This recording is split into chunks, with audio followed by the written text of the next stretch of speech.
This is called temperature coefficient of resistance. ये हमारा topic है और अभी हम इसे एक्सप्लेन करेंगे कि ये क्या है। टेम्परेचर कोएफिशिएंट ऑफ रेजिस्टेंस को हम अल्फा से रिप्रेजेंट करते हैं। दिस इज कॉल्ड अल्फा, इसी को हम अल्फा कहते हैं। अब हमारे पास हम पहले इसे डिफाइन करेंगे, फिर उसके बाद इसके मैथमेटिकल डिफिनीशन को हम एक्सप्लेन करेंगे।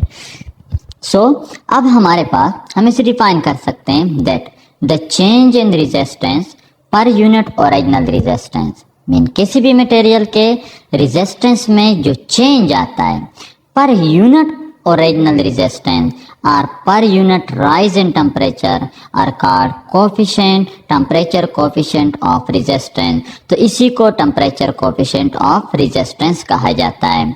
अब mathematically temperature coefficient of resistance को हम लिख सकते हैं in the form of that alpha is equal to del r divided by r naught n to del t।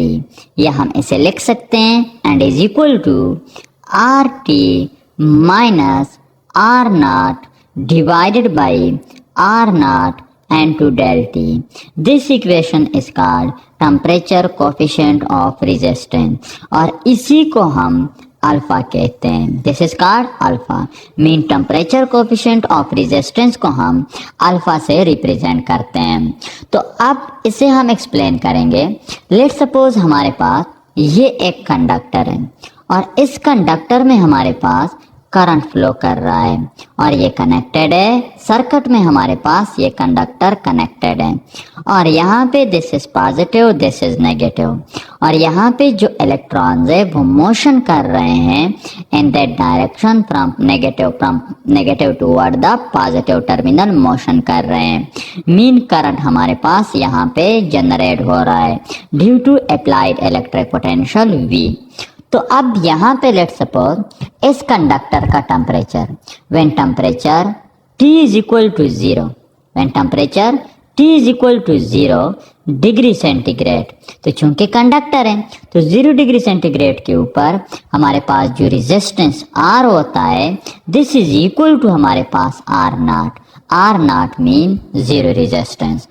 और जब टेम्परेचर में चेंज आता है, जब यहाँ पे इस कंडक्टर का टेम्परेचर इंक्रीज होता है mean temperature T become from 0 degree centigrade to हमारे पास T सेंटीग्रेड तक पहुंच जाता है तो resistance will also be change and resistance R become RT where RT is any value of resistance की कोई भी वैल्यू हो सकती है और T सेंटीग्रेड भी हमारे पास इसकी कोई भी वैल्यू हो सकती है।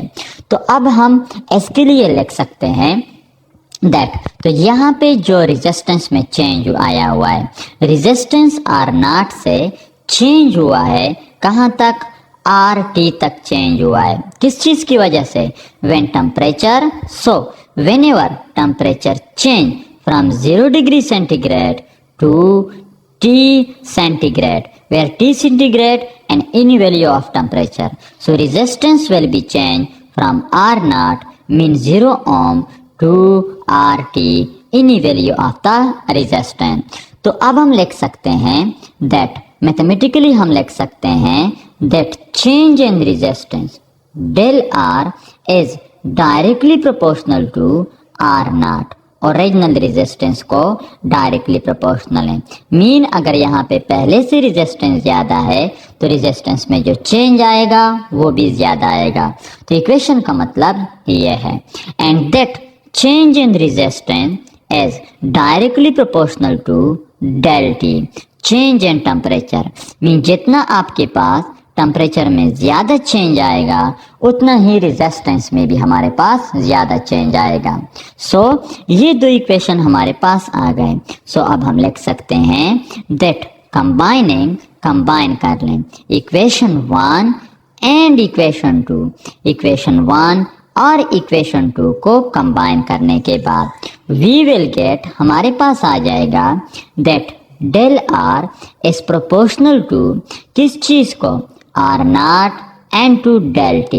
अब यहाँ पे इस प्रोपोर्शनलिटी को खत्म कर लें, तो यहाँ पे हम एक कांस्टेंट को इंसर्ट करेंगे, तो हमारे पास आ जाएगा that del R is equal to alpha into R naught into del T. अब यहाँ पे del R is equal to change in resistance, and this change in resistance del R is equal to RT minus R naught के equal है। तो इसकी value put कर लें, तो हमारे पास आ जाएगा that RT minus R naught is equal to alpha into R naught into del T. अब इस आर नॉट को इस साइड पे शिफ्ट कर लें, तो जब हम इस साइड पे शिफ्ट करेंगे तो नेगेटिव है तो पॉजिटिव बन जाएगा, and we will get that R T is equal to R naught plus alpha into R naught into del T. अब यहाँ से आर नॉट को कॉमन कर लें, राइट साइड से आर नॉट को कॉमन कर लें, तो R T is equal to R naught into, तो यहाँ पे 1 आ जाएगा, प्लस आपके पास यहाँ से अगर हम आर नॉट को कॉमन कर लेंगे तो आ जाएगा अल्फा डेल टी। तो ये हमारे पास जो इक्वेशन है, this is the magnitude of resistance at any instant of time के किसी भी लम्हे में हम इसके का जो रेजिस्टेंस इस इक्वेशन की मदद से मालूम कर सकते हैं। तो अब इस इक्वेशन की जानिब वापस आते हैं, तो अकॉर्डिंग टू दिस इक्वेशन से this equation is equation A. So from equation A we know that del R is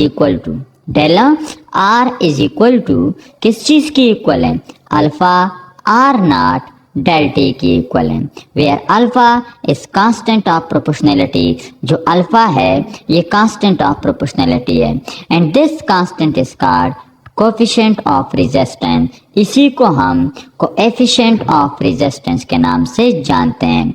this is आपके पास coefficient of alpha is called coefficient of resistance, इसे हम कोएफिशिएंट ऑफ रेजिस्टेंस कहते हैं।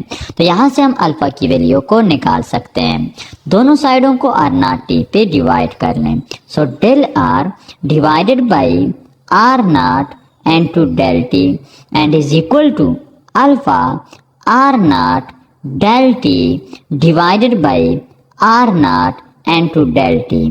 तो यहाँ से ये आर डेल टी और ये R naught del T cancel हो जाएगा, और हमारे पास आ जाएगा that alpha is equal to किस चीज की इक्वल आ जाएगा, del R divided by R naught into del T. This is the mathematical form of coefficient of resistance. ये कोएफिशिएंट ऑफ रेजिस्टेंस का मैथमेटिकल फॉर्म है, और कोएफिशिएंट ऑफ रेजिस्टेंस की unit है केल्विन इनवर्स।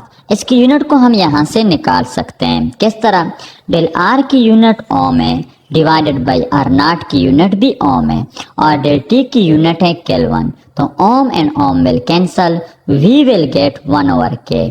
तो अब अगर हम k को ऊपर लेकर जाएंगे तो हमारे पास आ जाएगा k इनवर्स। तो kelvin inverse is the SI unit of coefficient of resistance. So अब कोएफिशिएंट ऑफ रेजिस्टेंस की वैल्यू जो है, वो कोएफिशिएंट ऑफ रेजिस्टेंस की वैल्यू पॉजिटिव भी हो सकती है, और कोएफिशिएंट ऑफ रेजिस्टेंस की वैल्यू नेगेटिव भी हो सकती है। तो अब कोएफिशिएंट ऑफ रेजिस्टेंस की वैल्यू हमारे पास पॉजिटिव कब होगी, कोएफिशिएंट ऑफ रेजिस्टेंस की वैल्यू विल बी आपके पास पॉजिटिव, ये पॉजिटिव होगी।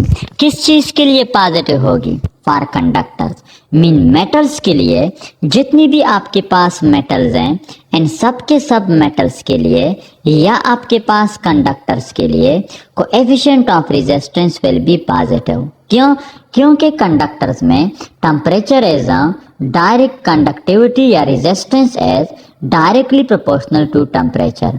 मीन जब टेम्परेचर इंक्रीज होता है तो आपके पास रेजिस्टेंस क्या होता है, वो भी इंक्रीज होता है।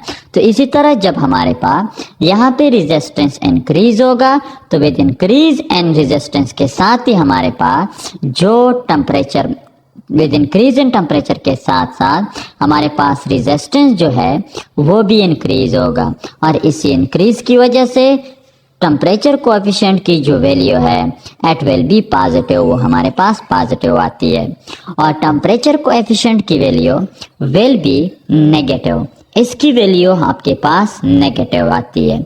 किस चीज के लिए? For semiconductor. जितनी भी हमारे पास सेमीकंडक्टर्स है उसका हमारे पास कोएफिशिएंट ऑफ रेजिस्टेंस की वैल्यू क्या है? वो आपके पास नेगेटिव है। किस तरह? क्योंकि आपके पास as we know that R as mean resistance as inversely proportional to temperature for semiconductor. Semiconductors के लिए ये टेम्परेचर और रेजिस्टेंस का इनवर्स रिलेशन है। इसका मतलब है कि whenever the magnitude of temperature increases तो resistance of the semiconductor will be decreased, and due to this decrease in resistance the magnitude of coefficient of resistance will be negative for semiconductor। इसकी value semiconductors के लिए negative आती है। So this is आपके पास coefficient of resistance.